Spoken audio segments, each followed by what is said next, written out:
Hello, students. Welcome to the science class. Today, we are starting a new chapter.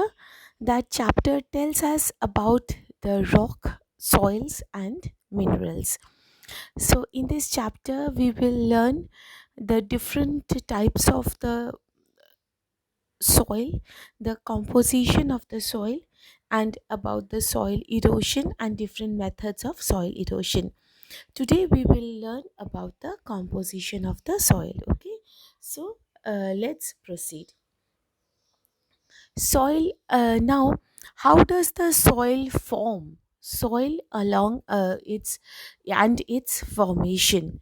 Now, soil. What is soil? If you see all around, you can feel that is soil is the grainy material, okay, that covers most of the land on earth.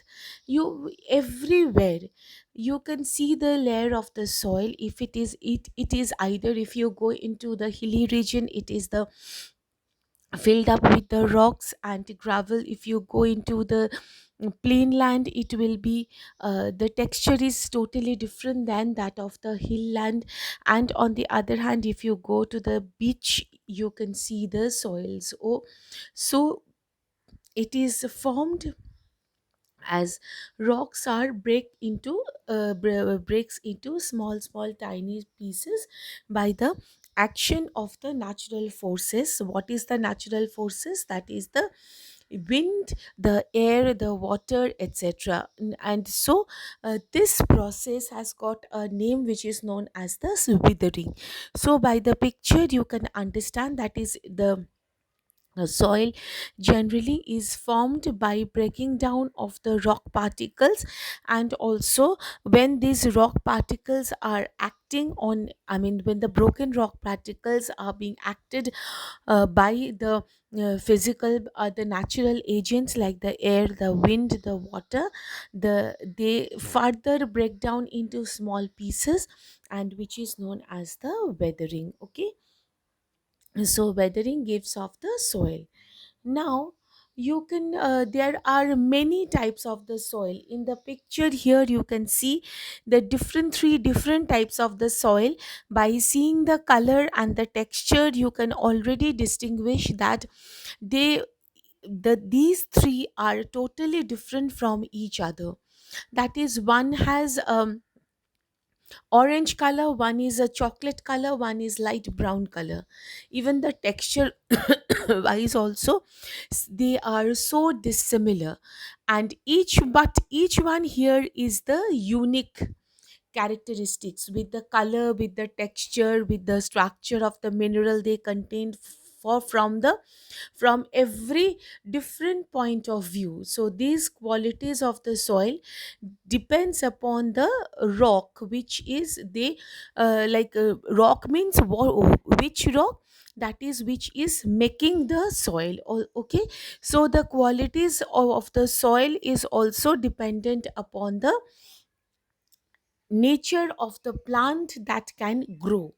You can see here the plant which is growing is in a different in a type of the soil. This type of plant definitely in the hilly region or in the beach side where the soil is the sandy soil, you will not get this type of plant. So the which type of plant will grow in what type of soil, that also depends upon the soils, the mineral, what is present in the soil, and how the soil is formed.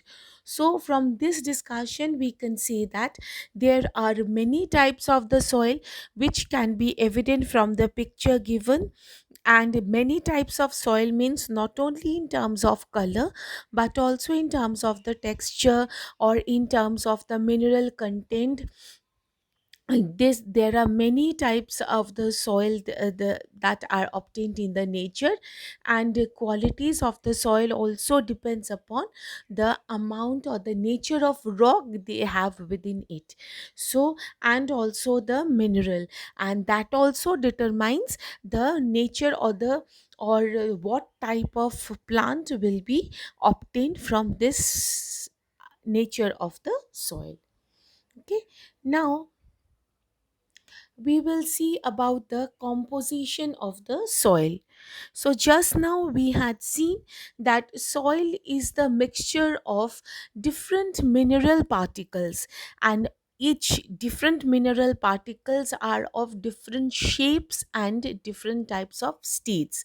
So, it is also including some types of organism, dead and decaying plants, animals, and water. So, different types of matter are present within the soil. Soil may vary from one part of the earth to the another part, and also it depends mainly the it mainly consists of five components. So here we can see that soil, if I say what is the composition of the soil, there are biological part component as you can see in the picture, and there are also the rock component, mineral component, mm, dead and decaying plants, different types of, even the living plant, all are present in the soil. So but the most characteristic thing is that soil is not constant. Soil quality, and they keep on varying from one place of the earth to the other place of the earth, but generally it contains five components. Generally it is made up of five components. So what are these five components? These five components are: number one is soil particle. So, soil particle means small pieces of broken rock, material of different sizes from the major component of the soil. So, these are called the soil particles. So, soil particle means the rock pieces which are broken into different sizes to form the different composition of the soil. So these are the rock particles, or these are rock particles which are forming the soil particle. Next one is water. So water is also present in space and is between found in the soil particles. So water is present everywhere. Similarly, we can get the water particle which is also present in between the soil particles. Next one is the air, which is also present in between the soil particles. Now which definitely you know that air is so very much important for our survival. In the living organism, maybe it plant animal, maybe it animal, all the organism on the earth require an equal amount or proportion of the air in order to survive. Air contains oxygen, which is the breathing gas for them for their survival.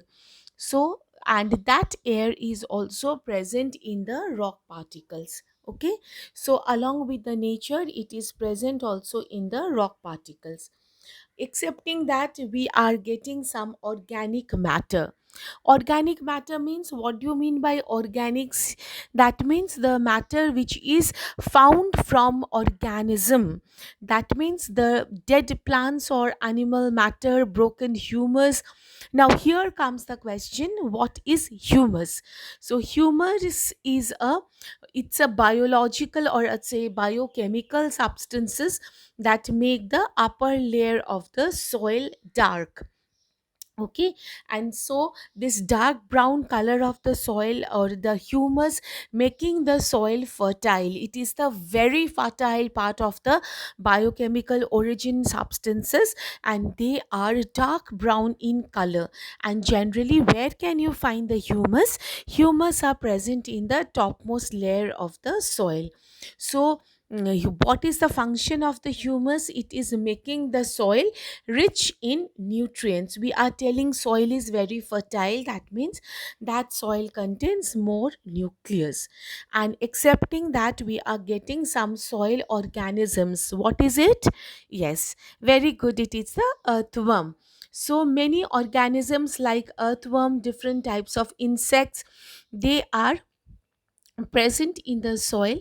And what do? They turn the soil through the sifting and create spaces which allow the air and water to enter into the soil, because we know that for the proper growth and for proper for fertilize I mean for proper uh, say structure for and also for the healthy environment, the soil needs to take adequate amount of water and air. You must have been noticed that after one crop production, after the total harvesting is completed, that soil is left barren for few days so that it can get ample amount of water and sunlight, so and also air, so that to make the soil ready for next cultivation. So this soil, the air, water, sunlight, these all are very important for the soil. And in these activities, the in soil organism are very much, and the insects, earthworm, they are very essential, because they are causing the spaces, or they are uh, moving or the soil particles, they are creating a proper space so that air and water and adequate moisture can remain in the soil, and soil can become fertile and ready for cultivation. Okay, so we had seen from this in the today's class, that how soil is formed and what is the composition of the soil. So in the next class we will deal with some other topics. Till then, all of you stay safe, take care, stay well. Thank you.